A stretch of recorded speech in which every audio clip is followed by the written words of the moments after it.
आज हम एक टाइम मशीन में बैठने वाले हैं और सीधे चलेंगे 5000 साल पीछे। एक ऐसी कहानी में एक ऐसी सभ्यता की जो इतनी ज्यादा एडवांस्ड थी कि उसे दुनिया की पहली स्मार्ट सिटी कहना गलत नहीं होगा। तो इस सफर में हम 6 खास हिस्सों पर नजर डालेंगे। कैसे ये शहर बने, उनकी टेक्नोलॉजी क्या थी और आखिर में हुआ क्या उनका। मतलब पूरी कहानी शुरू से आखिर तक। तो चलिए सीधे मुद्दे पर आते हैं। जरा सोचिए, एक ऐसा टाइम जब दुनिया में ज्यादातर लोग बस छोटे छोटे कबीलों में रह रहे थे। उसी वक्त यहाँ भारत में सिंधु और सरस्वती नदियों के किनारे एक पूरी शहरी क्रांति हो रही थी, और यही थी हड़प्पा सभ्यता। और देखिए, ये कोई छोटा मोटा गांव शहर नहीं था। हम बात कर रहे हैं एक ऐसी सिविलाइजेशन की जो 10 लाख स्क्वायर किलोमीटर, जी हां, 10 लाख स्क्वायर किलोमीटर से भी ज्यादा बड़े एरिया में फैली हुई थी। बस यहीं से अंदाजा लगा लीजिए कि ये कितनी बड़ी और जरूरी रही होगी। अब जरा इसे समझिए, उस जमाने की 2 सबसे बड़ी सुपर पावर्स कौन थी? मिस्र और मेसोपोटामिया, राइट? अगर आप इन दोनों को मिला भी दें तो भी हमारी हड़प्पा सभ्यता इनसे कहीं ज्यादा बड़ी थी। मतलब साइज के मामले में वो सबसे आगे थे। क्या कमाल की बात है ना। सोचिए, अगर उस टाइम कोई ड्रोन होता और आप हड़प्पा या मोहनजोदड़ो के ऊपर से उसे उड़ाते तो नीचे आपको क्या दिखता? बिल्कुल ऐसा ही नजारा, जैसे किसी ने एक विशाल शतरंज की बिसात बिछा दी हो। एकदम परफेक्ट ग्रिड में बने हुए शहर। और ये सिर्फ सीधी लाइनें खींचने का मामला नहीं था, इसके पीछे कमाल की इंजीनियरिंग थी। सड़कें एकदम सीधी, 90 डिग्री के एंगल पर। और जानते हैं सबसे मजेदार बात, वो हमेशा नॉर्थ से साउथ की तरफ होती थी। क्यों? ताकि हवा चले तो पूरी सड़क अपने आप साफ हो जाए। मतलब 5000 साल पहले की eco friendly smart cleaning technology. शहर की प्लानिंग तो देख ली, पर ये लोग तो इंजीनियरों के भी इंजीनियर थे। चलिए अब देखते हैं कि इनकी टेक्नोलॉजी और आर्किटेक्चर अपने जमाने से कितना कितना आगे था। पहली चीज, इनकी ईंटें। आप कहीं भी चले जाइए, पूरे सिविलाइजेशन में ईंटों का रेशियो एक जैसा मिलेगा। इससे पता चलता है कि कोई मजबूत सेंट्रल गवर्नमेंट थी जो सब पर नजर रखती थी।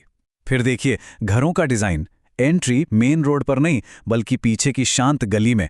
प्राइवेसी का पूरा ख्याल। और लगभग हर घर में अपना आंगन, किचन और हाँ, अपना पर्सनल बाथरूम और टॉयलेट भी। कमाल है ना। और अगर इनकी इंजीनियरिंग का सबसे बड़ा सबूत देखना हो तो वो है मोहनजोदड़ो का ग्रेट बाथ। ये जो विशाल स्नानागार था, माना जाता है कि इसे किसी खास धार्मिक काम के लिए इस्तेमाल करते थे, और ये आज भी वाटरप्रूफिंग का एक जीता जागता उदाहरण है। सवाल ये है कि किया कैसे इन्होंने ये? इसका तरीका भी बड़ा लाजवाब था। सबसे पहले ईंटों को बिल्कुल सटीकता से जोड़ा, फिर उन्हें जिप्सम के गारे से सील किया, और आखिर में उस पे नेचुरल तारकोल की एक मोटी लेयर चढ़ा दी। बन गया एकदम वाटर टाइट। ये टेक्निक इतनी कारगर थी कि आज भी काम आ सकती है। पानी पर इनकी पकड़ सिर्फ इस ग्रेट बाथ तक ही नहीं थी। गुजरात में एक जगह है धोलावीरा। वहां तो इन्होंने पानी को मैनेज करने का ऐसा जबरदस्त सिस्टम बनाया था।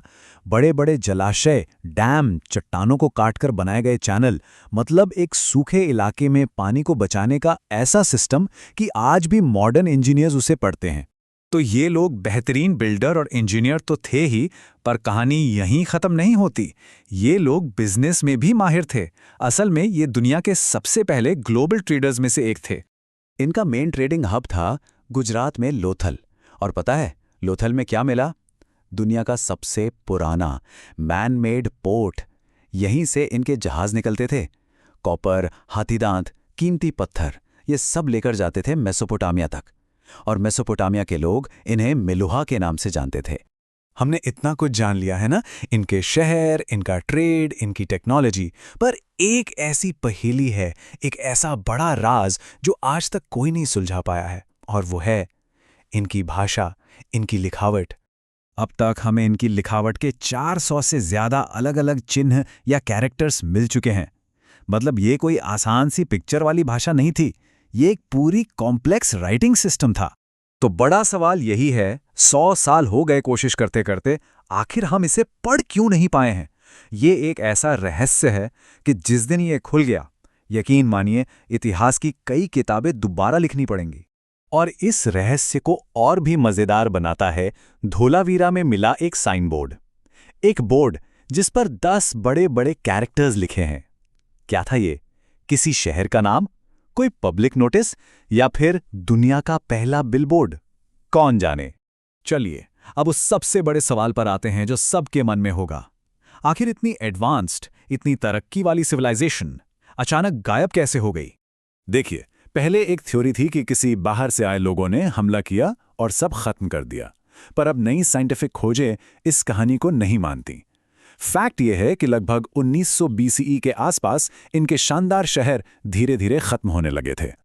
तो फिर असली विलन कौन था? आज ज्यादातर सबूत एक ही तरफ इशारा करते हैं, क्लाइमेट चेंज। सैटेलाइट से मिली तस्वीरों से साफ पता चलता है कि जिस सरस्वती नदी के किनारे वो रहते थे वो सूख गई।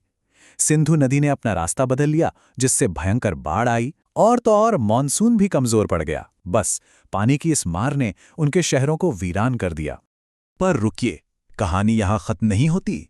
शहर जरूर वीरान हो गए, लेकिन लोग गायब नहीं हुए। और यही इस कहानी का सबसे जरूरी और सबसे पावरफुल हिस्सा है। हड़प्पा के लोग खत्म नहीं हुए, वो बस माइग्रेट कर गए। उन्होंने पूर्व और दक्षिण की तरफ, गंगा के मैदानों की तरफ जाना शुरू कर दिया, और अपने साथ वो ले गए अपनी परंपराएं, अपनी आदतें। आज भी हम बहुत सी ऐसी चीजें करते हैं जिनकी जड़ें हड़प्पा में हैं, जैसे हाथ जोड़कर नमस्ते करना, योग का अभ्यास जो उनकी पशुपति सील पर भी दिखता है, या फिर घरों के बीच में आंगन बनाने का रिवाज, यहाँ तक कि स्वास्तिक का चिन्ह और पीपल के पेड़ की पूजा। ये सब कुछ हमें वहीं से विरासत में मिला है। तो ये जो खामोश खंडर आज हमें दिखते हैं वो सिर्फ पत्थर नहीं है, वो हमें याद दिलाते हैं कि हम एक ऐसी शानदार विरासत के हिस्से हैं जो उस वक्त दुनिया में सबसे आगे थी, जब बाकी सभ्यताएं अभी बस अपने पैर जमा रही थीं। हड़प्पा खत्म नहीं हुआ, वो आज भी हम सब में जिंदा है। Please share, subscribe and comment.